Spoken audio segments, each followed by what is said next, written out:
Hi Aquarius, welcome. Be open-minded po, hindi po halos lahat makaka-resonate. Thank you nga po pala sa mga nagsusubscribe at sa mga bumabalik. Maraming pong salamat. So start na tayo. Tingnan natin yung situation mo ngayon. Ano yung challenge? Ano yung naghihintay? Ayan, start na tayo. Give me the message. Ano yung situation mo ngayon?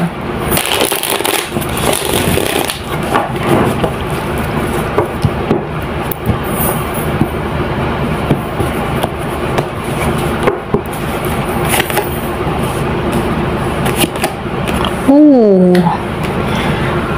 Excuse me po. Hindi halos lahat sa part na to, okay? So, piliin nyo kung energy mo to. Yung mababasa natin. Kasi nakikitaan ko dito, meron ditong tao na na-trauma or pwede rin, meron siyang mga pinagdaanan dito na ayaw niya nang sumugal, ayaw niya nang sumubok. Para bang feeling ng tao nito na betray siya, naloko siya. Meron ditong tao na masakit, ganitong masakit na naranasan na andun pa rin yung hinanakit na hindi pa siya maka-moving on, maka-moving forward sa mga nangyari sa kanya dito. So, meron ako nakikita dito, yung iba sa inyo, pwedeng yung iba sa inyo, meron din ditong tao na nagbibigay ng curse sa'yo, kung bakit hindi ka makatulog, kung bakit na-stress ka sa sitwasyon. Yung iba ha, hindi halos lahat sa part na to. Nakikitaan ko din dito na meron ditong tao na nagbibigay ng intention sa tao na to kung bakit siya hindi makatulog, nahihirapan sa sitwasyon, hindi makausad, okay? So, ito lang nakikita ko. Para bang takot na tong lumabas, takot na siyang humarap sa tao, ganun. Ayan, ito rin nafe-feel ko. Pwede rin meron dito nagmamanipula ng energy para sa tao na to para ma-stuck sa sitwasyon. Okay? So, tingnan natin mamaya kung ano yung nangyari sa nakaraan, kung bakit siya ngayon nahihirapan dito.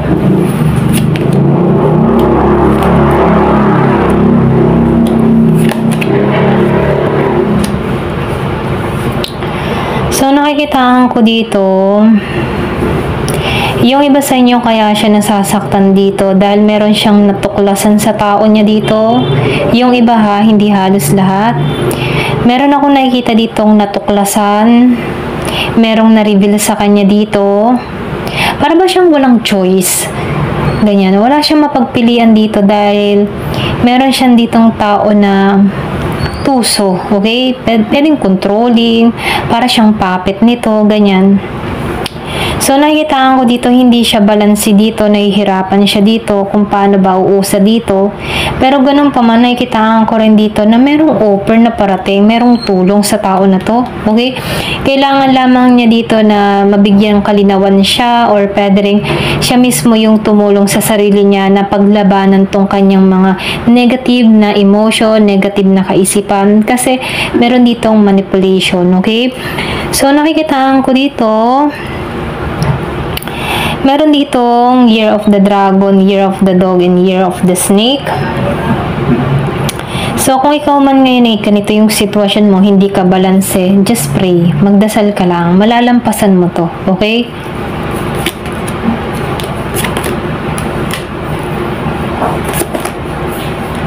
So, yung sinabi ko kanina, just pray, malalampasan mo to. Kasi makakat mo to, maalisan mo to. Pag nalaman mo dito at nagkaroon ka ng idea dito sa sitwasyon na kinakaharap mo na may involved na ganito, magkakaroon ka ng talino dito para kontrahin to, okay? So, nakikitaan ko dito, meron kang gagawin, may tatrabahuhin ka dito. So, nafe-feel ko rin dito, yung iba sa inyo, meron kang uumpisahan. Ayan. So, nakikitaan ko rin dito, meron ka din ditong tatanggalan na tao. Tatrabahuin mo na to. Okay? Dun sa iba ha, ito rin nakikita ko. So, nakikitaan ko rin dito, meron kang tao dito or may nakadiling ka dito na hindi naging totoo sa'yo. Okay?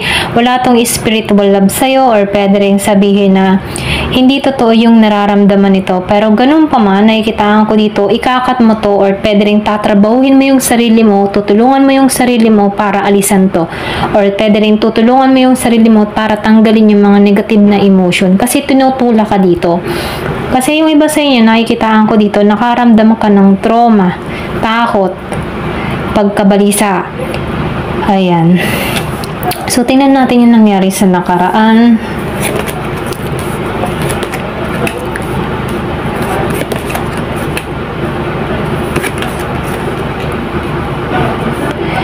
Nakikitaan ko dito, yung iba sa inyo, meron kang nakilala online.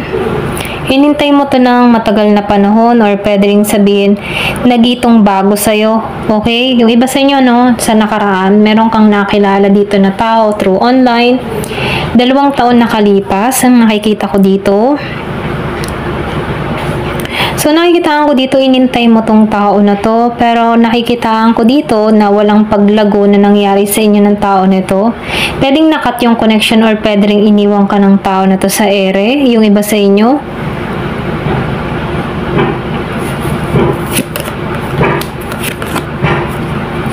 So, nakikitaan ko nga dito na itong tao na to ay huwad, hindi naging totoo sa'yo. Pwedeng chinachat ka lang nito or pwedeng kinakausap ka nito dahil meron lang tong gustong makuha sa'yo, okay? Pero ganun pa man, nakikitaan ko dito, hindi ka nito tinuturing or hindi ka nito kinikilala na pang sa kanya talaga. So, nafe-feel ko dito huwad yung nararamdaman ng tao nito na kung sana no, nagpa-stuck ka din dito or pwede rin na-stuck ka sa sitwasyon dahil sa tao na to. Kasi hanggang ngayon, inintay mo to or pwede rin ito kung bakit ka nasasaktan dito dahil sa tao na to. Yung iba sa inyo sa larangan ng pag-ibig na broken-hearted, nasaktan, dinaya, niloko. Ayan. Or pwede rin inasahan.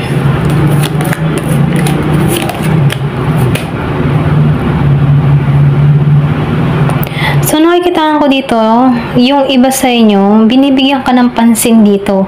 Pwedeng meron ka ng, ibang meron ng intuition, yung parang meron ka ng pumapasok sa kaisipan mo dito, meron ditong mga tao na nagpapayo sa'yo, nag-a-advise sa'yo about dito sa tao na to. Pero nakikitaan ko dito, yung iba sa inyo, nai-ignore mo yung mga sinasabi sa'yo. Marami kang dinalang responsibilidad about sa tao na to. Ito rin nakikita ko, parang ang bigat-bigat ng responsibilidad mo, ang bigat-bigat ng energy mo, ganun. Dahil sa tao na to, ito rin nakikita ko, kumbaga nakaatang sa iyo yung responsibilidad. Matagal mo na tong inintay tong tao na to, pwedeng ipinagdasal mo rin to, or pinagdadasal mo tong tao na to. Kaya lang dito, nasasaktan ka dito sa present moment. Medyo takot kang sumugal, takot kang mag-try, takot kang may takot. Ayan, ito yung nakikita ko, meron kang takot, lungkot na naramdaman. Pero ganun pa man, itong naghihintay sa'yo, yung pinaka-goal mo dito, binibigyan ka dito ng talino, lakas ng loob na ikat ito. Kung hindi na nakakatulong to sa sitwasyon mo at na lalo kang nalalagapak or lalo kang nalulungkot, ito na yung time para ikat mo to. Tulungan mo yung sarili mo kasi minumungkahi dito na ikaw yung makakaalis dito sa sitwasyon na to. So, tingnan natin yung naghihintay sa'yo sa hinaharap. Give me the message. Ano yung naghihintay sa future?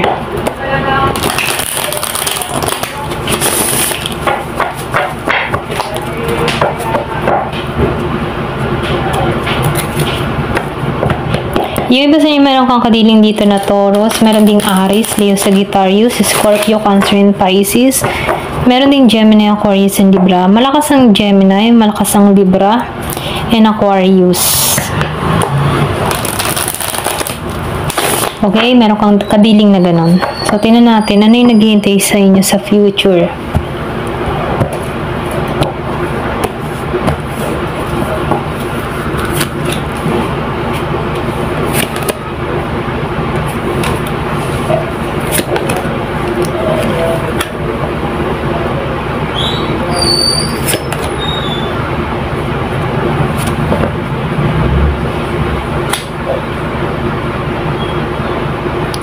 So, nakikitaan ko dito, meron challenge. Parang susubukan ka dito kung hanggang saan yung katatagan mo. Pero nakikitaan ko dito yung pag-angat mo, mahanapan mo to ng balanse. Ginagabayan ka dito, binibigyan ka dito ng talino at kaisipan sa sitwasyon na kinakaharap mo.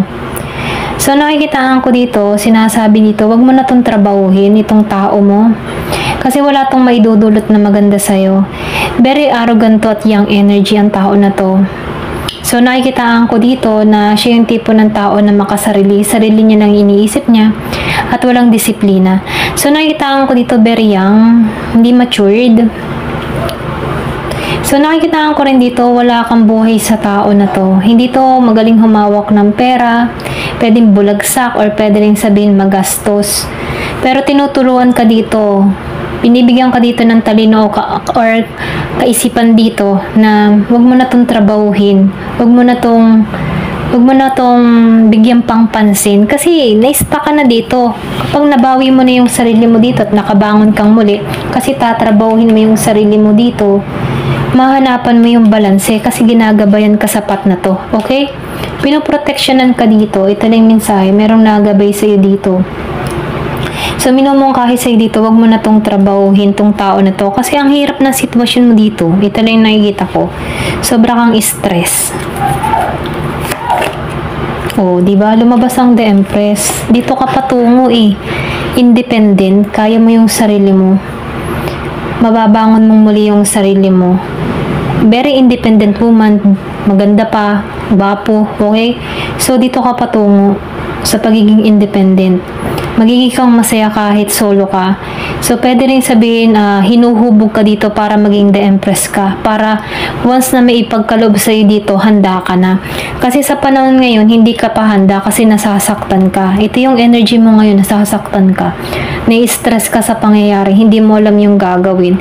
Pero tinutulak ka dito sa pagbabago. Kailangan mong trabahuin at kailangan mo din tanggapin na itong tao mo ay hindi naging totoo sa'yo.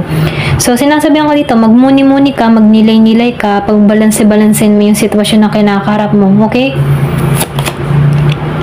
So, dito ka papunta sa pagbunga at sa Ace of Pentacles and the Empress. Pupunta ka dito sa tagumpay, very independent woman, man, okay? So, nakikitaan ko dito yung pag-angat mo, unti-unting paglago. Ace of Pentacles na ipagkakalob sa'yo, kasaganahan, pagdaloy, bagong simula na umpisahan mo para sa sarili mo. Pwedeng tinanggal ka dito kasi itong tao mo dito sa past, pwedeng nasaid ka dito or pwede rin hindi ito nagbibigay sa'yo. Hindi ka nito binibigyang importansya. So, binibigyan ka dito ng kaisipan, hindi ka hinahayaan ditong pabayaan kasi madasalin ka. So, nakikitaan ko sa inyo, yung iba sa inyo, madasalin ka. Kumbaga, mabuti kang tao. Tinanggal ka lang dito kasi may deserve na para sa'yo. Para magikang matagumpay dito. Ayan, ito lang yung nakikita ko. Thank you for watching. Love and peace.